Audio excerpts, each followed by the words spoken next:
ഇദാ സ്വല്ലത്തിൽ മർഅതു ഖംസഹാ, ഒരു സ്ത്രീ 5 നേരം നിസ്കാരം നിർവഹിച്ചാൽ, വസ്വാമത് ഷഹ്റഹാ, പരിശുദ്ധ റമളാനിൽ അവൾക്ക് നിർബന്ധമായ വ്രതാനുഷ്ഠാനം അവൾ നിർവഹിച്ചു കഴിഞ്ഞാൽ, വഹഫിളത് ഫർജഹാ,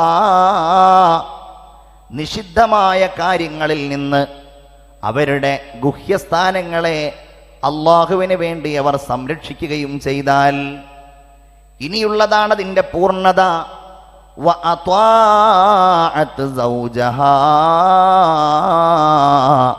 അവളുടെ ഭർത്താവിനെ നല്ല മാർഗത്തിൽ അവൾ അനുസരിക്കുകയും ചെയ്താൽ, ദഖലത് ജന്നത റബ്ബിഹാ, അവൾ അള്ളാഹുവിൻ്റെ സ്വർഗത്തിൽ, അവളുടെ രക്ഷിതാവിൻ്റെ സ്വർഗത്തിൽ അവൾ പ്രവേശിച്ചവളാണ് എന്ന് ആദരവായ നബി മുഹമ്മദ് മുസ്തഫ സ്വല്ലല്ലാഹു അലൈഹി വസല്ലം. പുരുഷന്മാരായ നമ്മുടെ സൗഭാഗ്യം, നമുക്ക് അള്ളാഹു ജീവിതത്തിൽ ഉത്തമയായ ഒരു ഭാര്യയെ സഹധർമ്മിണിയായി നൽകുക എന്നതാണ്. ഹബീബായ മുഹമ്മദ് മുസ്തഫ സ്വല്ലല്ലാഹു അലൈഹി വസല്ലമ തങ്ങൾ എത്രയോ ഹദീസുകളിൽ ആ കാര്യം ബോധ്യപ്പെടുത്തിയിട്ടുണ്ട്. 4 കാര്യങ്ങൾ ഒരാൾക്ക് ലഭ്യമായി കഴിഞ്ഞാൽ അവൻ്റെ ജീവിതം അല്ലാഹു തആല വിജയിപ്പിച്ചു എന്നതിൻ്റെ അടയാളമാണത്. മിൻ സആദത്തിൽ മർഇ, ഒരു വ്യക്തിയുടെ വിജയത്തിൽപ്പെട്ടതാണ്. 4 കാര്യങ്ങൾ, 4 കാര്യങ്ങൾ ആ വ്യക്തിയുടെ ജീവിതത്തിൽ ഉണ്ടാവുക. 1, വിശാലമായ ഒരു ഭവനം. 2, സദ്വൃത്തയായ ഒരു ഭാര്യ. 3, നല്ല ഒരു അയൽവാസി. 4, അവന് സംതൃപ്തിയേകുന്ന, അവനിണങ്ങുന്ന ഒരു വാഹനം. ഈ 4 കാര്യങ്ങൾ പൂർണ്ണമാകുമ്പോൾ അള്ളാഹു അവനിൽ വിജയം നിക്ഷിപ്തമാക്കിയിട്ടുണ്ട് എന്നാണ് സയ്യിദുനാ വ നബിയുനാ മുഹമ്മദ് മുസ്തഫ സല്ലല്ലാഹു അലൈഹി വസല്ലം പറഞ്ഞിട്ടുള്ളത്. അതുകൊണ്ട് തന്നെ നമ്മുടെ ജീവിതത്തിൻ്റെ ആനന്ദവും ജീവിതത്തിൻ്റെ സന്തോഷവും ആഹ്ലാദവും അതെല്ലാം നിറഞ്ഞു നിൽക്കുന്നത് നമുക്ക് അല്ലാഹു തആല നിശ്ചയിച്ച നമ്മുടെ പ്രിയതമ അവൾ സന്തോഷവതിയായി ഭർത്താവിൻ്റെ സംതൃപ്തി ആഗ്രഹിച്ചുകൊണ്ട് ഈ ലോകത്ത് ജീവിക്കുമ്പോഴാണ്. അങ്ങനെയുള്ള ഒരു ഇണയെ കിട്ടുമ്പോഴാണ് നമ്മുടെ ജീവിതം വിജയകരമാകുന്നത്. ഒരു സ്ത്രീയുടെ മഹാസൗഭാഗ്യം ഇന്ന് പല രീതിയിലാണ് വിലയിരുത്തപ്പെടുന്നത്. എല്ലാ രംഗത്തും സ്ത്രീകൾ അടിച്ചമർത്തപ്പെടുന്നു എന്നുള്ള പരാതി വ്യാപകമാണ്. സ്ത്രീകളുടെ അവകാശങ്ങൾ നിഷേധിക്കപ്പെടുന്നു എന്ന പ്രചരണങ്ങൾ വ്യാപകമാണ്. പലപ്പോഴും അതുകൊണ്ടുണ്ടാകുന്ന ഏറ്റവും വലിയ ദൗർഭാഗ്യകരമായ ഒരു കാര്യം, സ്ത്രീയുമായി ബന്ധപ്പെട്ട് ഏത് വിഷയങ്ങൾ വന്നാലും അള്ളാഹുവിൻ്റെ പരിശുദ്ധമായ ദീനിൻ്റെ നേർക്കൊരു ആയുധം ലഭ്യമായി എന്ന ഒരു പ്രതീതിയാണ് പലർക്കുമുള്ളത്. അടുക്കളയിലെ കരിപിടിച്ച കലത്തോടൊപ്പമാണ് ഇസ്ലാം സ്ത്രീയെ നിശ്ചയിച്ചിരിക്കുന്നത് എന്ന് പലരും പറയുന്നു. പർദ്ദക്കുള്ളിൽ മൂടിയിട്ട് അവളെ പരിപൂർണമായും ആരും കാണാത്തവളായി, ആർക്കും നോക്കാൻ പാടില്ലാത്തവളായി, എല്ലാവരാലും തഴയപ്പെടുന്നവളായി ഇസ്ലാം അവളെ നിശ്ചയിച്ചിരിക്കുന്നു എന്നാണ് പലരും അള്ളാഹുവിൻ്റെ ദീനിനെ പരിഹസിച്ചുകൊണ്ട് പറയുന്നത്. എന്നാൽ അള്ളാഹുവിൻ്റെ ഹബീബ് സല്ലല്ലാഹു അലൈഹി വസല്ലം സ്ത്രീയുടെ മഹത്വത്തെ ഉയർത്തിക്കൊണ്ട് അവളെ സംബന്ധിച്ച് പറഞ്ഞത്, അദ്ദുന്യാ കുല്ലുഹാ മതാ വ ഖൈറു മതാഇഹാ അൽ മർഅത്തു സ്വാലിഹാ. ഐഹിക ലോകം മുഴുവൻ മനുഷ്യന് സുഖം നൽകുന്ന വസ്തുക്കളാണ്. ആ സുഖഭോഗ വസ്തുക്കളിൽ ഏറ്റവും ഉത്തമമായത് അൽ മർഅത്തു സ്വാലിഹാ, നല്ല ഒരു സ്ത്രീയാണ് എന്ന് ഹബീബായ മുഹമ്മദ് മുസ്തഫ സല്ലല്ലാഹു അലൈഹി വസല്ലം. അതാവുക എന്നതാണ് ഒരു പെണ്ണിൻ്റെ ഭാഗ്യം, ഒരു സ്ത്രീയുടെ സൗഭാഗ്യം അതാണ്. അതല്ലാതെ അവൾ ഭരണാധികാരിയാവുക എന്നതല്ല, അവൾ ഉദ്യോഗസ്ഥയാവുക എന്നതല്ല, അവൾ ഏറ്റവും ഉന്നതമായ രീതിയിൽ അറിയപ്പെടുന്ന ഒരു നർത്തകിയാവുക എന്നതല്ല, വലിയ വലിയ സമ്മാനങ്ങൾ നേടി പത്രങ്ങളിൽ ഫോട്ടോകൾ വരുന്ന മകളോ ഭാര്യയോ അതല്ലെങ്കിൽ ആ രീതിയിലുള്ളവരോ ആവുകയല്ല. ഒരു പെണ്ണിന്റെ ഭാഗ്യമായി നാം കാണേണ്ടത് അള്ളാഹുവിന്റെ ദീൻ കാണുന്നത് അങ്ങനെയല്ല. അൽ മർഅത്തു സ്വാലിഹാ, ഉത്തമയായ ഒരു സ്ത്രീയായി മാറുക എന്നുള്ളതാണ്. ഇത് വെറുതെ അങ്ങ് മാറുമെന്ന് നമ്മൾ ആരും പ്രതീക്ഷിക്കരുത്. ഇതിനൊരു വലിയ ദൗത്യം നമ്മൾ നിർവഹിക്കേണ്ടതായിട്ടുണ്ട്. ഒരു സ്ത്രീ, നമ്മൾ ആൺകുട്ടികളെ സംബന്ധിച്ചു പറയുന്നത് പോലെ തന്നെ, ഒരിക്കലും അവൾ ഒരു പ്രഭാതത്തിൽ ഏറ്റവും നല്ലവളായി ഏറ്റവും സൽസ്വഭാവിയായി മാറും എന്ന് നമ്മൾ ആരും പ്രതീക്ഷിക്കേണ്ട. അതിന് വലിയ ഒരു ഉത്തരവാദിത്തം ഉമ്മയുടെയും ബാപ്പയുടെയും പക്കലുണ്ട്. വരാനിരിക്കുന്ന തലമുറയിലെ നമ്മുടെ പ്രിയപ്പെട്ട പെൺകുട്ടികളെ ഏറ്റവും നല്ലവരാക്കി വളർത്തിക്കൊണ്ടുവരിക എന്ന ഒരു ബാധ്യതയിൽ നിന്ന് പലപ്പോഴും നമ്മൾ പിന്നോട്ട് പോവുകയാണ്. എന്നാൽ അതിന് മറ്റൊരു വശമുണ്ട്. ആൺകുട്ടികളുടെ കാര്യത്തിൽ ഒരല്പം ശ്രദ്ധ കൂടുതൽ കൊടുക്കുന്നവർ പോലും പെൺകുട്ടികളുടെ കാര്യത്തിൽ ആ ശ്രദ്ധ കാണിക്കുന്നത് പലപ്പോഴും കാണാറില്ല. വളരെ ഗൗരവതരമായ വാർത്തകളാണ് വന്നുകൊണ്ടിരിക്കുന്നത്. നമ്മുടെ ഈ പ്രദേശത്ത് നിന്ന് ഏതാനും കിലോമീറ്റർ യാത്ര ചെയ്താൽ നമുക്കെത്തിപ്പെടാൻ കഴിയുന്ന ഒരു പ്രദേശത്ത് നിന്ന് തൻ്റെ കൂട്ടുകാരിയെ കാമുകന് വേണ്ടിയിട്ട് കാറിൽ വിളിച്ചു കൊണ്ടുപോയി തട്ടിക്കൊണ്ടുപോയ ഒരു കേസ് വന്നിട്ടുണ്ടായിരുന്നു ഈ പരിശുദ്ധ റമദാനിലെ പകലിൽ. അത് ചെയ്തതൊരു മുസ്ലിം പെൺകുട്ടിയാണ്. എന്നോട് ഈ അടുത്തൊരു ചെറുപ്പക്കാരൻ വളരെ വേദനയോടുകൂടെ ഒരു സംഭവം പറയുകയുണ്ടായി. അദ്ദേഹം ഒരു ടൂറിസ്റ്റ് ബസ്സിന്റെ കണ്ടക്ടറാണ്, ഒരു ടൂറിസ്റ്റ് ബസ്സിന്റെ ക്ലീനറായി വർക്ക് ചെയ്യുന്ന ഒരാളാണ്. എന്നോട് പറഞ്ഞു, പെൺകുട്ടികൾ മാത്രം പഠിക്കുന്ന ഒരു ക്യാമ്പസിൽ നിന്ന് ഈ ഏപ്രിൽ മാസത്തിൽ ഊട്ടിയിലേക്കൊരു ടൂറ് പോയി. ഞങ്ങളിങ്ങനെ നാട് കാണിച്ചുരം കിടക്കുന്ന സമയത്ത് വാഹനം പരിശോധിക്കുന്ന ഉദ്യോഗസ്ഥന്മാർ വന്നിട്ട് ഇതിൻ്റെ അകത്ത് വല്ലതും ഉണ്ടോ എന്ന് ചോദിച്ചു. ഞാൻ ധൈര്യത്തോടെ പറഞ്ഞു, ഞങ്ങൾ മുഴുവൻ പെൺകുട്ടികളാണ് ഇതിലുള്ളത്, അതുകൊണ്ട് അവരുടെ അടുക്കൽ ലഹരിയോ മറ്റൊന്നുമില്ല, വേണമെങ്കിൽ നിങ്ങൾ കയറി പരിശോധിച്ചോളൂ എന്ന് പറഞ്ഞു. എൻ്റെ വാക്കിലോ മറ്റോ വിശ്വസിച്ചുകൊണ്ടാകണം ആ ചെറുപ്പക്കാരൻ പറയാണ്, അയാൾ പരിശോധിക്കാതെ പോയി. ഒരല്പസമയം കഴിഞ്ഞ് ഞങ്ങൾ നാട് കാണിച്ചുരം കടന്ന് കിലോമീറ്ററുകൾ സഞ്ചരിച്ച് ഊട്ടിയിലെ ഒരു പ്രദേശത്തിൻ്റെ സമീപത്തെത്തിയപ്പോൾ ഭക്ഷണം കഴിക്കാൻ വേണ്ടി കൊണ്ടുവന്ന ഭക്ഷണം കഴിക്കാൻ വേണ്ടിയിട്ട് വാഹനം ഒരു ഒഴിഞ്ഞ സ്ഥലത്ത് നിർത്തി. അത് കഴിഞ്ഞിട്ട് ആ പെൺകുട്ടികളുടെ കൂട്ടത്തിൽപ്പെട്ട ഒരു കുട്ടി എന്നെ വിളിച്ചു, 2 കുട്ടികൾ എന്നെ വിളിച്ചു. എന്തിനാണ്? ലഗേജുകൾ വെക്കുന്ന ബസ്സിന്റെ താഴ്ഭാഗത്ത് ഭാരമേറിയ 2 കേസുകൾ എടുക്കാൻ വേണ്ടിയിട്ടാണ്. മലപ്പുറം ജില്ലയിലെ ഒരു പ്രദേശത്ത് നിന്ന് അവിടെയുള്ള ഒരു ക്യാമ്പസിൽ പഠിക്കുന്ന പെൺകുട്ടികൾ മാത്രം പഠിക്കുന്ന ആ ക്യാമ്പസിൽ നിന്ന് ടൂർ പോയ ആ കുട്ടികൾ, അവർ ഏതോ രീതിയിൽ സംഘടിപ്പിച്ച മദ്യം പരസ്യമായി കഴിക്കുന്നതും അതിനെ തുടർന്ന് അവരുടെ ബഹളങ്ങളും അവരുടെ നൃത്തങ്ങളുമൊക്കെ ആ ചെറുപ്പക്കാരൻ വളരെ വേദനയോടുകൂടെ എന്നോട് വിവരിക്കുകയുണ്ടായി. നമ്മൾ എന്ത് ചെയ്യണം?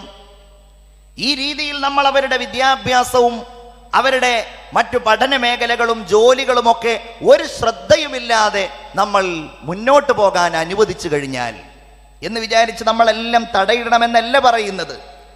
ഉമ്മമാരുടെയും ഉപ്പമാരുടെയും നിതാന്ത ജാഗ്രത അവരുടെ ദീനിയായിരിക്കുന്ന കാര്യങ്ങൾക്കുണ്ടായിട്ടില്ല എങ്കിൽ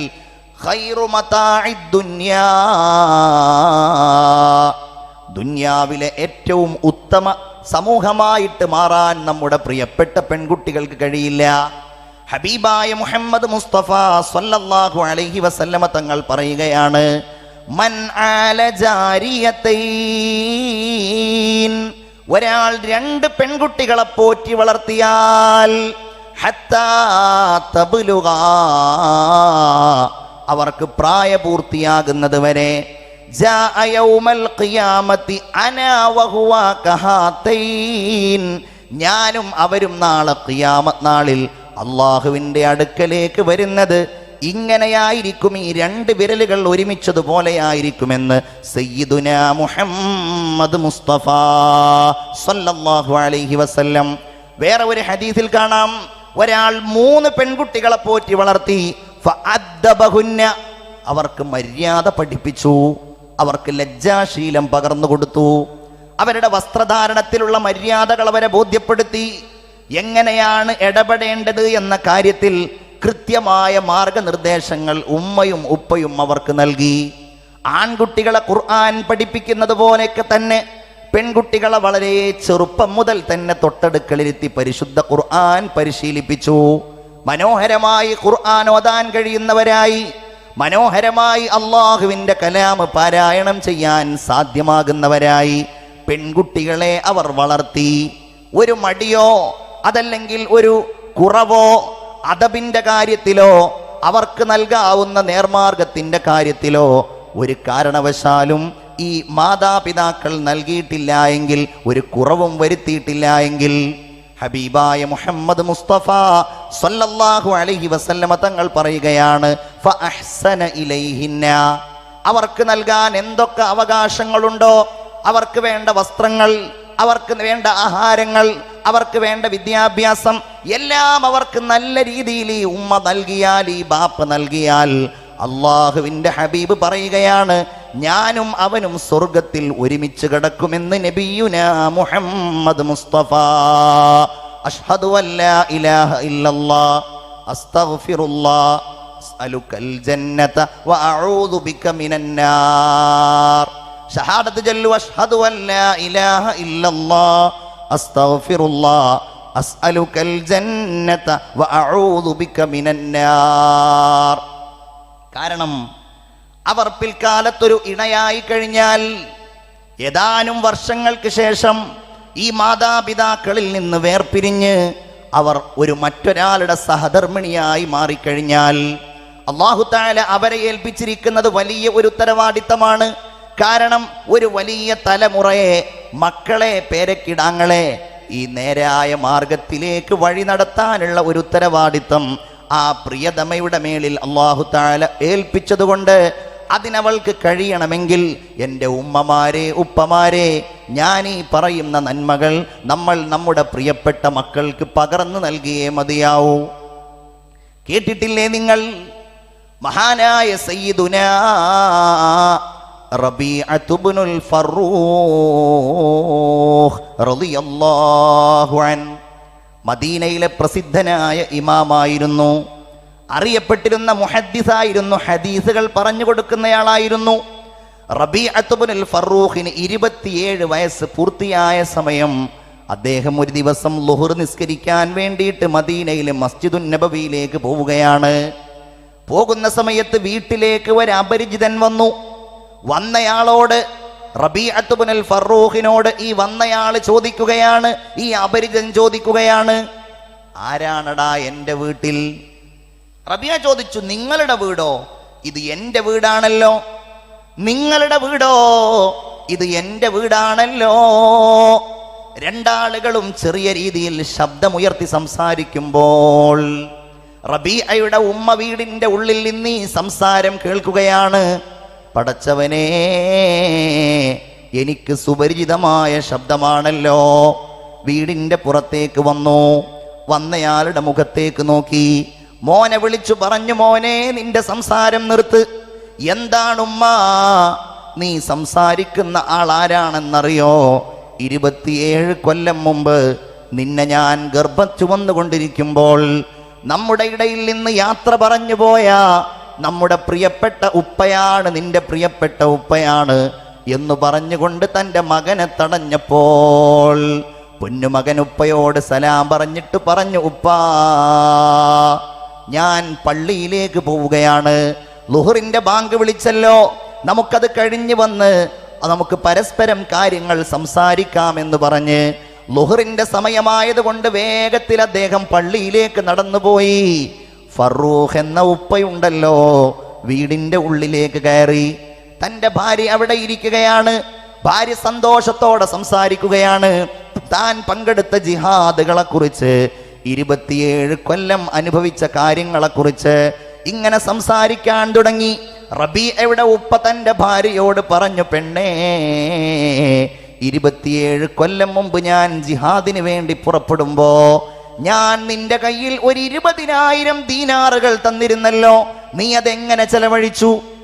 നീ അതെങ്ങനെ ഉപയോഗിച്ചു? എനിക്കത് പറഞ്ഞു തരണം.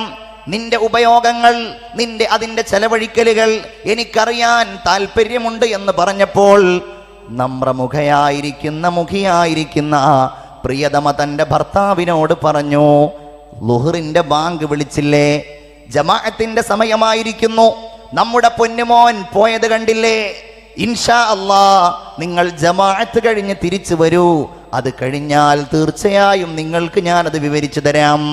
അദ്ദേഹം യാത്ര ചെയ്തു, പള്ളിയിലേക്ക് പോയി. നിസ്കാരത്തിന് വളരെ പിറകിലാണ് സ്ഥലം കിട്ടിയത്.